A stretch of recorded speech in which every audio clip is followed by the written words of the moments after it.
হরে কৃষ্ণ।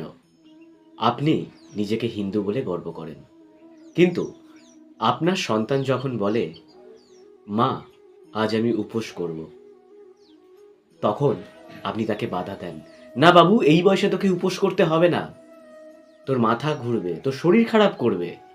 কিন্তু অন্য ধর্মের দেখুন, যদি বলে মুসলিম ধর্মে দেখুন, মা আম্মু আজকে আমি রোজা রাখবো, তখন বলবে রাখবি রোজা, বাহ খুব ভালো, আল্লাহ তোকে অনেক দোয়া করবে, অনেক তোকে আশীর্বাদ করবে।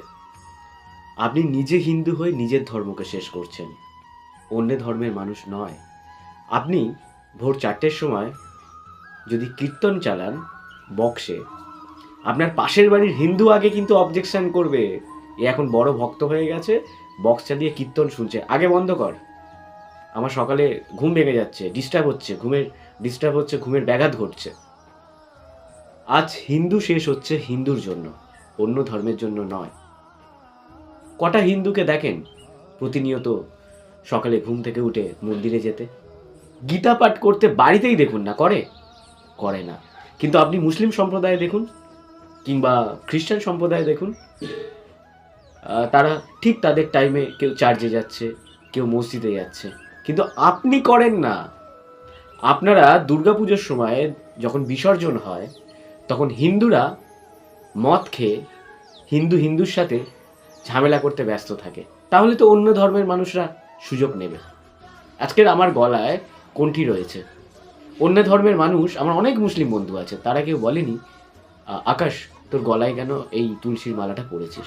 কিন্তু যারা হিন্দু সেই সমস্ত বন্ধুরা আমায় প্রশ্ন করেছে, কিরে এই বয়সে গলায় তুলসীর মালা, এখন কি তোর হয়েছে, তুই কি এখন বড় ভক্ত হয়ে গেছিস?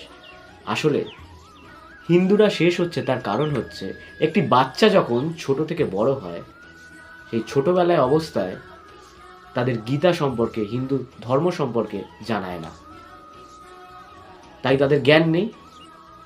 কেউ মারা গেল, তখন ব্রাহ্মণ বলছে একটা বছর একাদশী করতে হবে, না কিভাবে একাদশী করবে, না একাদশী করতে হবে ফুলকো ফুলকো গরম গরম লুচি আর আলুর দম খেয়ে।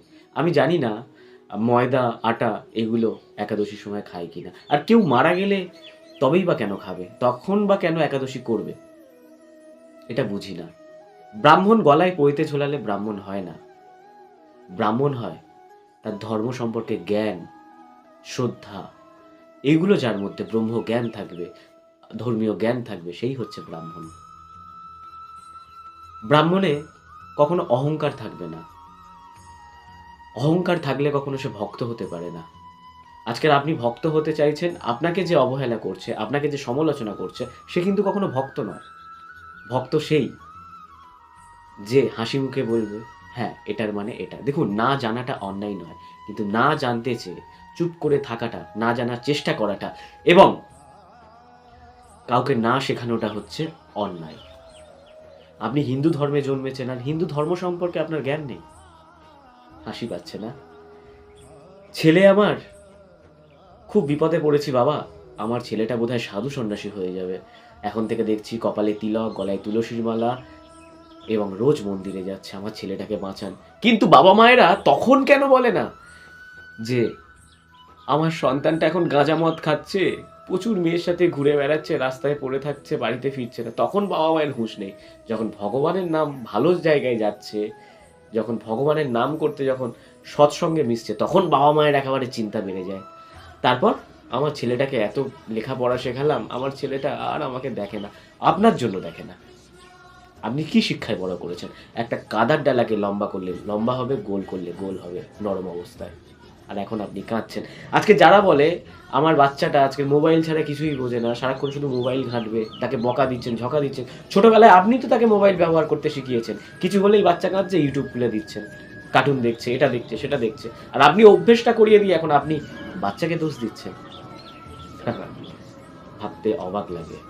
নিজের ধর্মকে জানুন, নিজের ধর্মকে বুঝুন। আপনার গলায় তুলসীর মালা পরলে লজ্জা লাগে। আপনার এখন ভগবানকে ডাকার সময় আপনার সময় নেই, কিন্তু রোদ বৃষ্টি ঝড় যাই আসুক না কেন, তুফান হোক না কেন, মসজিদে আজান ঠিক টাইমে হতে কিন্তু ওরা ভোলে না, নামাজ পড়তে তারা ভোলে না। তাদেরকে দেখে শিখুন তারা কতটা শ্রদ্ধা করে। আপনারা নিজের ধর্মকে শ্রদ্ধা করেন না। আজ এটুকুই বললাম। ভালো থাকবেন। হরে কৃষ্ণ।